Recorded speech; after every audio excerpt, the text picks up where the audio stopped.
Here we go. 5, 4, 3, 2, 1. Good morning, everyone. First and foremost, I have to give a shout out to Mrs. Jennifer and Miss Yvette. They are two of my favorite women at New Jerusalem MB Church. And I just want to honestly advise y'all, take all the advice, wisdom, knowledge that you guys can get from them, because they truly shaped who I am today. And I know some of y'all are wondering, who am I? My name is Jerjuanna Fountain. Most people at New Jerusalem know me as Jerry.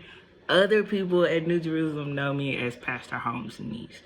Today, I'm here to talk about what you guys learned last week.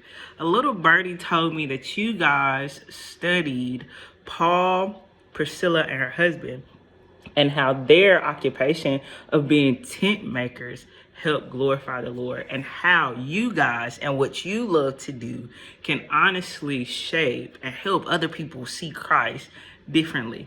The Lord has favored me as my passion, my favorite thing to do, and my job are the same. I grew up loving to play basketball. I love basketball.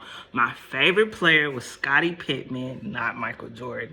And I just love the game of basketball. But early on, the Lord called me to himself, and I knew that the Lord had called me to do the work of ministry. And I honestly did not believe that I could play basketball and still glorify the Lord at the same time. I never thought that those two things went together. So I knew I had to give up one. And so I gave up basketball to follow after Christ. And the Lord was so gracious and so merciful that literally my job today is to play basketball and talk about Jesus all day. I currently work as a neighborhood director for Memphis Athletic Ministries, where we use sports like basketball, football, soccer, track, volleyball to share Jesus Christ with different kids in Memphis.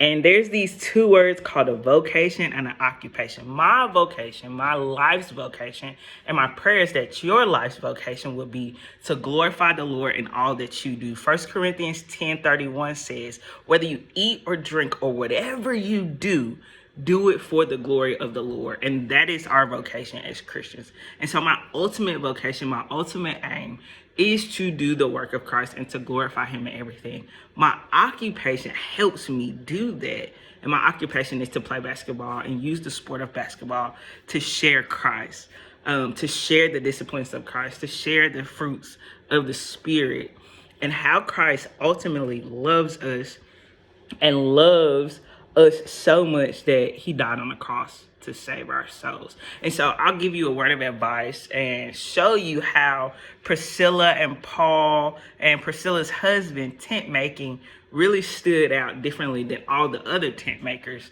The Lord had called those three people to himself. And so they weren't just making tents for profit. They weren't just making tents for themselves, for them to benefit.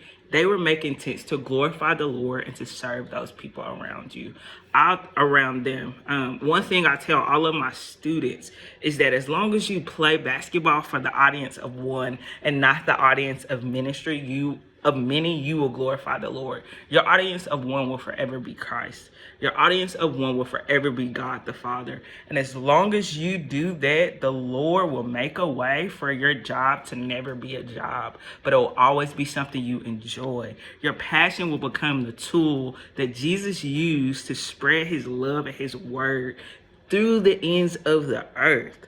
That's how I get to do my job. I literally get paid to get up every morning, put on basketball shorts, tennis shoes, go talk about Jesus, and play basketball all day. That is what I do Monday through Friday, sometimes on Saturdays, sometimes on Sundays. And I'm actually the best three-point shooter in my gym, probably in Mississippi as well. And I give all the glory to God for that. So just remember, in all that you do and all that you are, allow the Lord to work in and through you so that he will be glorified above yourself, and allow him to exalt you and not anything that you do.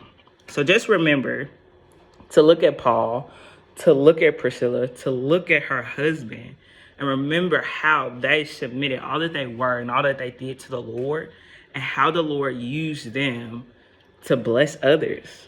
to share in the glory of God with others. I hope you guys have a great Sunday. Remember, listen to Mrs. Yvette and Miss Jennifer. I promise you, they will not steer you guys wrong. I love you all. Hope, and pray that I could actually be live one Sunday and hang out with you guys for Sunday school. That would be so great to be back in their classroom.